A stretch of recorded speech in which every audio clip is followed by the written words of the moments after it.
شیعەکانی عێراق دەڵێن ئەگەر ئەمریکا شەڕی دەوێت ئەوە ئێمە ئامادەین. لەلایەکی دیکەوە هەردوو حکوومەتی هەرێمووی عێراق هاکراون و پێشبینی مەترسی دەکرێت. سەرکردەیەکی ناوچوارچەوەی هەماهەنگی شیعەڕای دەگەێنێت گۆڕینی ناوی وەزارەتی بەرگری ئەمریکا بۆ وەزارەتی جەنگ هاڕەشە و پەیامێکی ڕوونە بۆ وڵاتانی نەیاری ئەمریکا.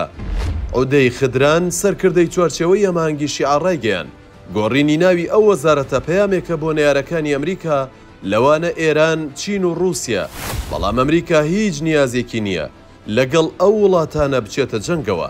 بەوتێ و سەرکردەیە عێراق گرنگی بە گۆڕینی ناوی ئەو وەزارەتە نادات، ئەوەی کراوە نمایشکردنی هێزە.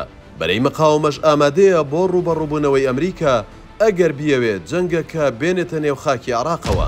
ئەمە لە کاتێکدایە هیوا ئەفەندی سەرۆکی فەرمانگەی تەکنۆلۆژیای زانیاری ئاشکرای کردووە لە 2 ساڵی ڕابردوودا تەواوی داتاکانی کارتی نیشتیمانی عێراق بە دانیشتوانی هەرێمی کوردستانیشەوە بردراون.